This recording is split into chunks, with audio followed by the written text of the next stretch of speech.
Good morning student, Hindi की कक्षा में आपका स्वागत है। आज हम कक्षा 5 की माधुरी की पुस्तक में पाठ 14 बुद्धिमान राजा पढ़ेंगे कि राजा कितना बुद्धिमान था और उसने अपनी बुद्धिमानी से अपने राज्य को बचा लिया।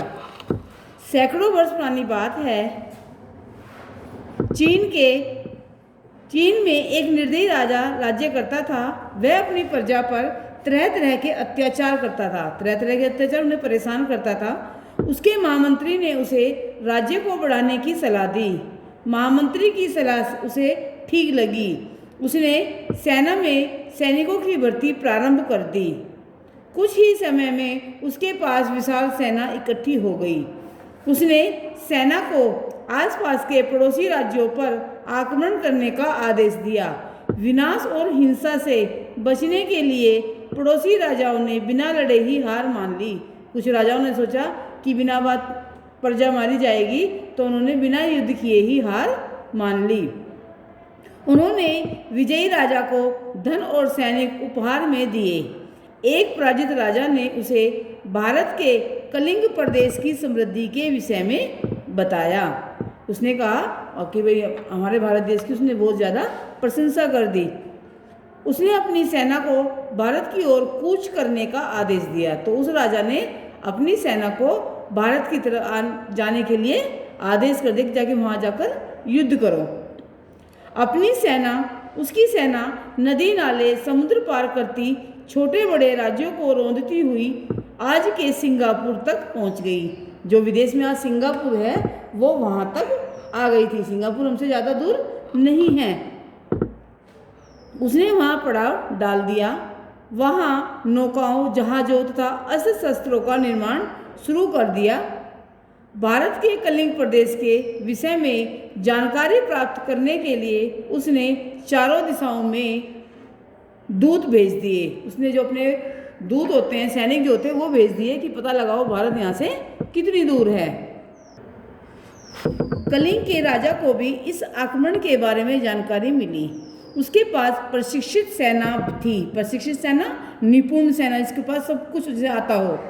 अच्छी सैन्य सामग्री थी। इसके बावजूद वह जानता था कि उसकी सेना आक्रमणकारी दल के सामने टिक नहीं पाएगी, क्योंकि जो राजा आया था उसके पास सेना ज़्यादा बड़ी थी और जो हमारे यहाँ का राजा था, कलिंग का जो राजा था, उसकी सेना बहुत बड़ी थी, लेकिन उस राजा की सेना के सामने वो कम थी। तो उसे पता था कि मेरी सेना उनके सामने टिक नहीं पाएगी, उसका राज्य तहस नहस हो जाएगा। वह बुद्धिमान, साहसी, सूरवीर और स्वाभिमानी था। उस राजा के अंदर ये गुण थे। बुद्धिमान था वो, लकी, सोच समझ के काम करने वाला था। साहसी था, डरता नहीं था। सूरवीर था, युद्ध में तैयार रहता था। और स्वाभिमानी था, अर्थात अपनी बेइज्जती करा करके पराजित होकर नहीं रहना जानता था। तो ये गुण प्रत्येक व्यक्ति में होने चाहिए। उसने राज्य के बुद्धिमान व्यक्तियों की एक गुप्त बैठक बुलाई। तो उसने सोचा कि कुछ ऐसा किया जाए कि हमारा देश भी बच जाए और हमारे सैनिकों की जान भी बच जाए। तो उसने जो वहाँ के बुद्धिमान लोग थे, कुछ व्यक्तियों की उसने एक बैठक बुलाई। सारी स्थिति पर विचार करने के बाद एक बुद्धिमान व्यक्ति ने कहा, युद्ध सैनिक बल से नहीं, बुद्धि बल से जीते जाते हैं। कह लगे महाराज, सेना तो है, लेकिन यहाँ पर अगर हम बुद्धि का प्रयोग कर ले तो ज़्यादा अच्छा है कि सेना से ही नहीं, बुद्धि के बल पर भी राज्य जीते जाते हैं। गुप्त सभा में कई दिनों तक विचार विमर्श होता रहा। विचार विमर्श होना, आपस में बातचीत होना। विचार विमर्श के बाद बुद्धिमान व्यक्तियों ने राजा को एक सुझाव दिया। राजा को वह सुझाव बहुत पसंद आया। उसने शीघ्र ही उस पर काम शुरू कर दिया। कुछ दिन बाद एक बड़ी नाव सिंगापुर तट पर पहुंची। जो राजा के सैनिकों ने, जो बुद्धिमान लोगों ने सलाह दी थी, और उसके हिसाब से कुछ लोग अपने देश से सिंगापुर भेज दिए गए नाव में बैठा करके। तट पर तैनात चीनी सैनिकों ने नौका को पकड़ लिया। नौका में सवार व्यक्तियों को बंदी बना लिया गया। जब उन्हें पता चला कि बंदी व्यक्ति भारतीय हैं, तो उन्हें राज्य के दरबार में पेश किया गया। राजा को जब यह पता चला कि पकड़े गए व्यक्ति भारतीय हैं, तो उसकी खुशी का कोई ठिकाना न रहा। उसे लगा कि मुझे भारत का रास्ता जानना था और ये भारतीय पकड़े गए तो हमें भारत का रास्ता मिल जाएगा। उसने कड़क आवाज़ में बंदियों से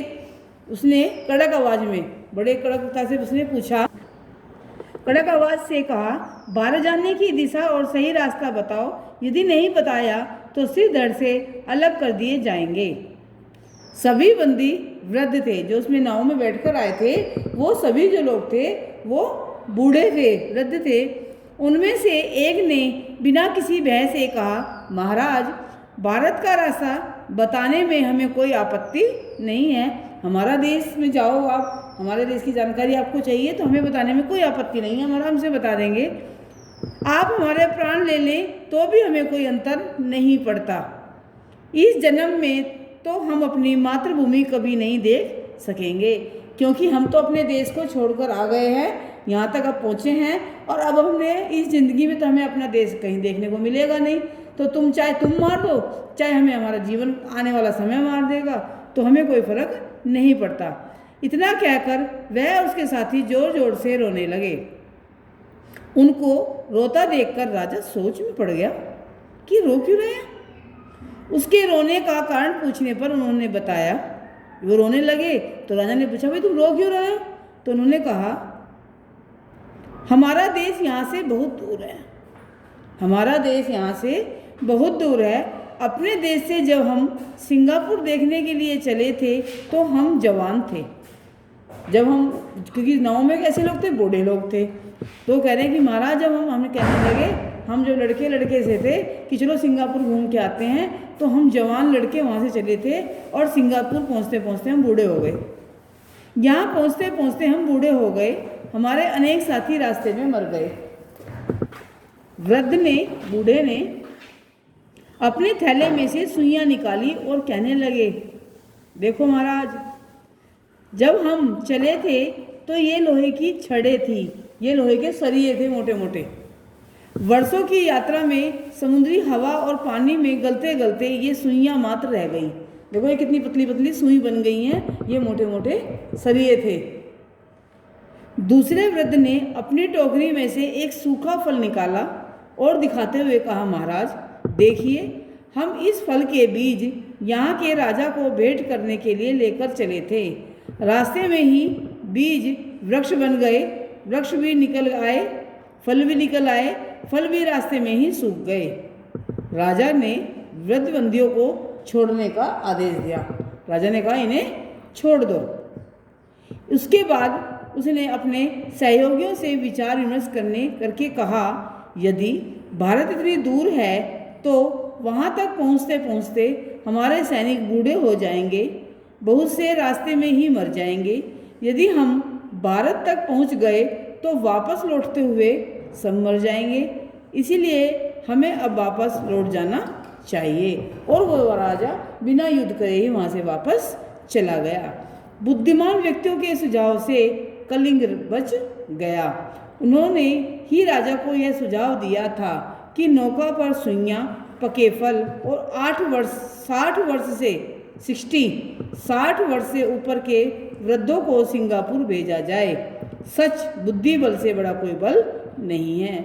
तो देखिए, उन्होंने बिना युद्ध करे ही उस राजा को वहाँ से वापस भेज दिया। तो ऐसे बहुत से काम हैं हमारे जीवन में जिन्हें हम ताकत से नहीं, अपने बुद्धि बल से पूरा कर सकते हैं और जीत हासिल कर सकते हैं। Okay, bye, new year, happy new year.